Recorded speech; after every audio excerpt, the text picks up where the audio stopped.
70 करोड़ लोग भूखे सोते हैं, यानी कि दुनिया का हर 11वां इंसान, और ऐसा कभी भी नहीं होना चाहिए। तो मैं आपको दिखाना चाहता हूँ कि कैसे हम अपने मेन चैनल के वीडियोस के हर 20 व्यूज पे एक इंसान का पेट भर पा रहे हैं, और साथ में कुछ ऐसी चीजें जो फाइनल कट में नहीं थी। शुरुआत करते हैं केन्या से, जहाँ हम साफ पानी का एक अनलिमिटेड सप्लाई पहुँचाने के लिए गए थे, लेकिन इस बार प्रॉब्लम कुछ और ही है, खाना।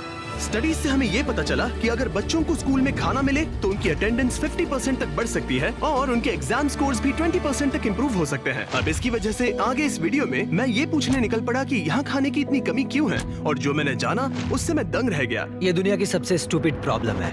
कैरल, जो यहाँ के कई स्कूल्स की प्रिंसिपल हैं, वो बता रही थी कि जब बच्चे मालनरिश्ड होते हैं तो रिसेस में खेलने के बजाय वो बस पड़े रहते हैं। जब आप स्कूल में आते हो तो वो कमजोर दिखते हैं, उनमें ताकत नहीं होती है। ब्रेक टाइम में भी बस चुपचाप बैठे होते हैं, खेलने की ताकत नहीं होती है। लेकिन जैसे ही सबको खाना मिला, पूरा माहौल ही जैसे मानो बदल सा गया। क्या तुम्हें खाना पसंद आया? हाँ। बच्चे हंस रहे थे, इधर उधर दौड़ रहे थे, एक दूसरे के साथ खेल रहे थे। ठीक है, ये सब उसका पीछा कर रहे हैं। मुझे नहीं लगता इन्होंने पहले कभी ड्रोन देखा है, शायद मैंने एक कल्ट बना लिया है।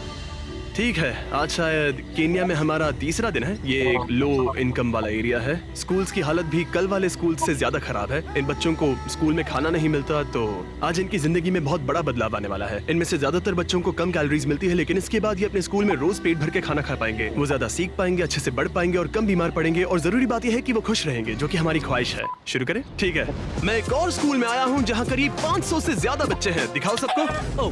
अगली बार मुर्गियों को लात मत मारना। इस स्कूल में 500 से भी ज्यादा बच्चे हैं, सबको दिखाओ। हजारों और बच्चों को खाना खिलाने के बाद हमने उन्हें उनके भविष्य के लिए तैयार किया। उन्हें वो सब कुछ दिया जिनकी उन्हें जरूरत हो सकती है। निकलने से पहले हमारे बिहाइंड द सीन्स टीम को केन्या के टॉप यूनिवर्सिटीज का एक्सक्लूसिव टूर मिला, जहां मुझे कुछ बिजनेस स्टूडेंट्स से बात करने का मौका मिला। फिलांथ्रोपी और दुनिया को बेहतर बनाने के लिए आपका लॉन्ग टर्म गोल क्या है? तो लॉन्ग टर्म में हमारा एक चॉकलेट का ब्रांड है फीस्टेबल्स, और मैंने उसके सप्लाई चेन के पीछे थोड़ी रिसर्च की थी। मैं हैरान था क्योंकि उस फार्म में 16 साल के बच्चे काम कर रहे थे, और मैंने सोचा कि ये तो बिल्कुल भी ठीक नहीं है। हमारा मेन ऑब्जेक्टिव ये है कि 10 लाख से भी ज्यादा बच्चे आज भी बाल मजदूरी में फंसे हुए हैं, और हम उन्हें निकालने की पूरी कोशिश कर रहे हैं। और इसीलिए हमारी अगली मंजिल मेरे लिए खास मायने रखती है। हम है घाना में, यहीं से हम फीस्टेबल्स के लिए अपना ज्यादातर कोको लेते हैं, तो यहाँ जो स्कूल मील प्रोग्राम्स हैं वो मेरे लिए ज्यादा स्पेशल हैं। मेरे लिए? हाँ। Thank you. ये सच में अमेजिंग है कि ये कम्युनिटी हमारा शुक्रिया अदा करने के लिए ऐसे समारोह आयोजित कर रहे हैं, वो भी खाने जैसी चीज के लिए जो उन्हें पहले ही मिल जानी चाहिए थी। मैं स्वागत करता हूँ जिमी, उन्हें मिस्टर बीस्ट भी कहा जाता है। Please welcome. Thank you.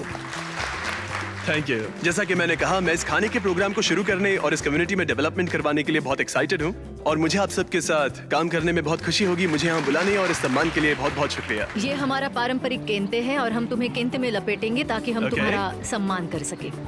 अब हाथ ऊपर उठाओ। तो अब तुम इस गांव के उप प्रधान हो। Thank you. क्या तुम इस सबसे खुश हो? हाँ, हम खुश हैं। हाँ, सब कुछ बहुत अच्छे से हो गया। Thank you. जश्न वगैरह बाद में। घाना में मेरा जो एक जरूरी काम था वो था कुछ ककाओ फार्म्स को चेक करना। यहाँ के किसान जितना आमतौर पर मिलना चाहिए उससे कम कमाते हैं, और उनके बच्चे अक्सर काम में इसीलिए लगते हैं ताकि उनका परिवार भूखा ना सोए। हम फीस्टेबल्स में कड़ी मेहनत इसीलिए कर रहे हैं ताकि सभी किसानों को लिविंग इनकम रेफरेंस प्राइस दे सके और चाइल्ड लेबर को खत्म कर सके।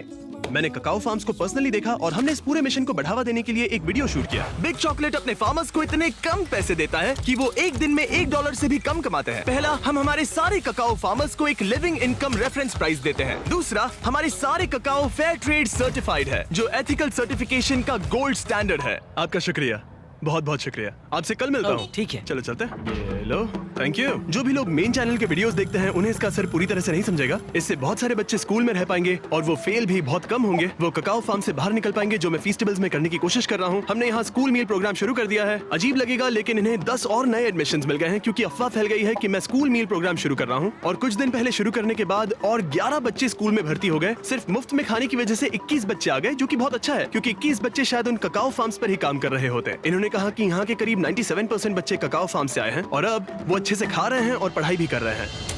पिछले कुछ सालों में हमने दूसरों की जिंदगी बदलने में हर संभव कोशिश की है, जैसे अफ्रीका में 100 कुएं खुदवाना, दुनिया भर में 100 घर बनवाना, और 2000 लोगों को फिर से चलने में मदद करना। और 73 फिलैंथ्रोपी वीडियोस के बाद और आप सबकी मदद की वजह से हम इन प्रोजेक्ट्स के ऊपर 9 करोड़ से भी ज्यादा खर्च कर पाए हैं। और भले ही आपको ज्यादा लग सकता है, लेकिन अभी भी बहुत सारा काम बाकी है। और जहाँ एक तरफ अफ्रीका जैसे देशों में खाना कम पड़ रहा है, वहीं अमेरिका में बहुत सारा खाना बर्बाद हो रहा है। तुमने अपनी जिंदगी में कितनों को खाना खिलाया है? कम से कम 30 से 50 लाख लोगों को। वाह क्या बात है। हाँ, यकीन नहीं होता है ना। ये है एवन और पिछले 6 सालों से ये एक शेयरिंग एक्सेस नाम की नॉन प्रॉफिट ऑर्गेनाइजेशन बनाने में लगा है। इसका मकसद है बचे हुए खाने को बर्बाद होने से रोकना और फिर उसे जरूरतमंद लोगों तक पहुंचाना। और अब तक इसने 53,000 मेट्रिक टन खाना बर्बाद होने से बचाया है। और ये सब पॉसिबल हो पाया है वॉलंटियर्स, डोनेशंस और इस बड़े से वेयर हाउस की मदद से। सिर्फ ये एक बिल्डिंग ही 14 फुटबॉल मैदानों के बराबर है। Oh my इसके God. अंदर 7 लाख स्क्वायर फीट का रेफ्रिजरेटेड वेयर हाउस स्पेस है। मुझे नहीं पता था कि इतनी लंबी बिल्डिंग्स भी होती हैं। जरा देखो ये कितनी लंबी है। और ये तो बस एक सेक्शन है, यहाँ ऐसी बहुत सारी हैं। हर साल जितनी बेहिसाब मात्रा में खाना लैंडफिल्स में फेंका जाता है, अगर उसी को बचा लिया जाए तो खाने की सारी तकलीफ ही मिट सकती है। और एवन से बात करने के बाद मुझे इसके पीछे की वजह साफ साफ समझ आने लगी। पिछले 3 सालों में हमने सिर्फ एक बिल्डिंग से 10,000 मैट्रिक टन फल और सब्जियां बांटे। और 3 साल पहले ये सब कचरे में जा रहा हाँ, था। हर साल करीब 4,500 मैट्रिक टन का खाना फेंका जाता था और इसके पीछे $10 लाख खर्च किए जाते थे। ये दुनिया की सबसे स्टूपिड चीजों में से एक है। पर हमारे पास एक ऑर्गेनाइजेशन है जो खाना बना के देती ये एक शानदार आइडिया है, लेकिन सवाल यह है कि किसी ने ये पहले क्यों नहीं किया। हमें यानी कंज्यूमर्स को इस बारे में कोई जानकारी नहीं होती है। वो लोग खाने को ट्रकों में भर कर बस फेंक देते हैं क्योंकि उनके लिए वो ज्यादा आसान होता है। हम रोज सुबह जल्दी उठकर उन ट्रकों से पहले स्टोर में पहुंचकर खाना लेने जाते हैं। एक बॉक्स भर के खाना जिसे वो फेंकते थे, उनके उसमें $100 लगते थे। हमने यहाँ कम से कम $15 लाख के कचरे के खर्च को बचाया है। सिर्फ अमेरिका में ही हर साल लगभग 60 करोड़ मेट्रिक टन खाना बर्बाद हो जाता है, यानी कि हर साल करीब 2 एम्पायर स्टेट बिल्डिंग्स के बराबर खाना। और एवन जैसे लोग इस संख्या को कम करने के लिए स्मार्ट और किफायती तरीके ढूंढ रहे हैं। तो आज हमारे लिए क्या प्लान है? तो आज हम शेयरिंग एक्सेस के एक दिन के जीवन के बारे में जानेंगे। हम थोड़ा खाना बचाएंगे, सोर्टिंग करेंगे, उस खाने को पकाएंगे जिसे हमने बचाया है और फिर उसे लोगों में बांटेंगे। हर एक दिन एवन तुम्हें वो एक्स्ट्रा खाना देता है जो वरना फेंक दिया जाता। उस खाने के हिसाब से रेसिपी तैयार करके बड़े पैमाने पर बनाते हो और जरूरतमंद लोगों को बांट देते हो। तुमने बिल्कुल सही कहा। मुफ्त में? हाँ।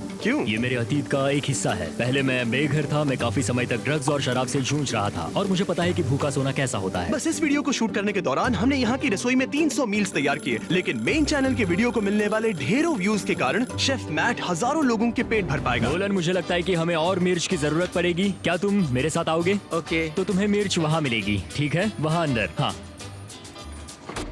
क्या तुमने नोलन को फ्रीजर में बंद कर दिया? बस थोड़ी देर के लिए, ज्यादा अब से नहीं। तुम मेरे फेवरेट शेफ हो। अरे कहाँ चले गए? कोई मुझे बाहर निकालो। वहाँ क्या हो रहा है? हमने फिलाडेल्फिया में पूरे 2 दिन बिताए, तैयारियां करने में, शूटिंग में और बहुत सारा खाना बांटने में। और जब वहाँ का काम खत्म हुआ, हम इस ऑपरेशन को मेरे होम स्टेट नॉर्थ कैरोलिना में ले गए, जहाँ जाकर हमने वहाँ की कम्युनिटी में भी खाना बांटा। यहाँ हर कार को इस बचाए हुए खाने का एक बॉक्स मिलेगा। कुछ अंगूर, कुछ केले, थोड़ा मीट, बहुत सारी सब्जियां और खाने के पैकेट्स। ये सारी चीजें फेंकी जा सकती थी, लेकिन शेयरिंग एक्सेस की वजह से ऐसा नहीं होगा। एवन, ये देखकर कैसा लग रहा है कि तुमने जो खाना बचाया है वो जरूरतमंदों तक पहुंचेगा? ऐसा लग रहा है जैसे सपना सच हो गया। कुल मिलाकर इस वीडियो की शूटिंग के दौरान हमने 7,000 से ज्यादा लोगों को खाना खिलाया। हालांकि ये संख्या और बढ़ेगी जितना आप मेन चैनल के वीडियो को देखेंगे। तो अगर आपने अभी तक नहीं देखा तो जरूर देखें, और अगर आपने पहले से ही देखा है तो दोबारा देखें, ताकि एक और जरूरतमंद को खाना मिल सके।